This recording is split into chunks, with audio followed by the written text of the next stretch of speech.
The spokeswoman, Nia, for the NRA, Dana Loesch, the NRA spokeswoman, she spoke just before Wayne LaPierre at this conference. She went one step further. Listen to this. Many in legacy media love mass shootings. You guys love it.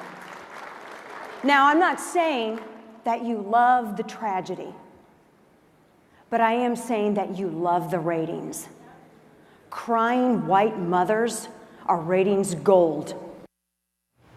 All right, Nia, I mean, horrifying. That's pretty outrageous. Yeah, pretty outrageous. But this is kind of what she specializes in. I mean, she gets attention and eyeballs to her speech here by saying something so outrageous, false, and horrifying. But I think it gets to Gloria's point here as well. I mean, as much as it's an us versus them in terms of Democrats supposedly being socialist, they put the media in the same place. The kind of mainstream media. Of course, Dana was at our town hall yesterday and criticizing the media in some ways. But I think, yeah, it's just this big culture war, us versus them. You rile up the base, you energize that crowd, you grow the membership, which is about 3 to 5 million folks there. But there's, I mean, ultimately, they're conspiracy theorists. I mean, that's what Wayne LaPierre is talking about, this idea that ultimately Democrats want to grab everyone's guns. There's no evidence that is actually what is going on. Certainly no evidence of what she said there.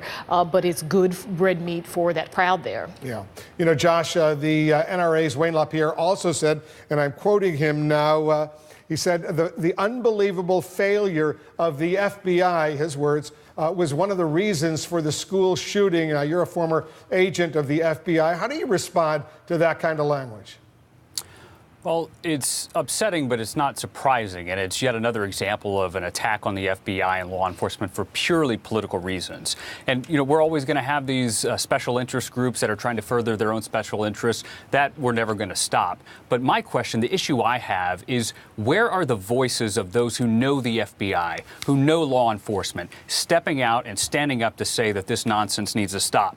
Now, we have to hold the FBI accountable. They're responsible for what looks to be a colossal, gut-wrenching, heartbreaking mistake here. We have to get to the bottom of it, and they need to be held to account. But this isn't about accountability. This is about pure politics. So we have people that are currently in government. We have people that are formerly in government, even former law enforcement. Some of them who make a hobby of, going on TV and, sticking their finger to the wind to see what the direction of political winds are before they weigh in on a controversial topic. Where are those voices? Where are they countering the nonsense that's out there? Wolf, it's not a Republican issue.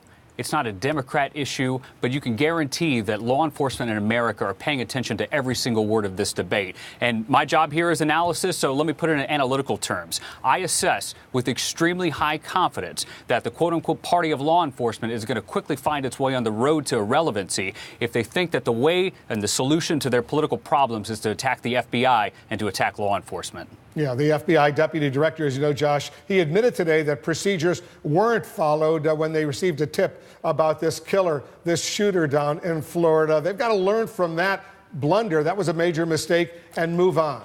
They do. And, Wolf, can I say something also real quickly just about what we heard there as far as the media and enjoying these kind of events?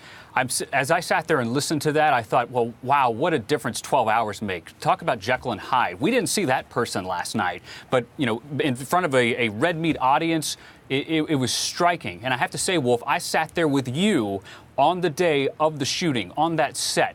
And the anger in that room, I wish the American people could have seen it. When we went to break, I don't know if you could actually talk through your clenched jaw. We all sat there just infuriated that we see yet another attack on our children in the United States. So for anyone to claim that this is something that the media enjoys, it's stunning, and there are no words.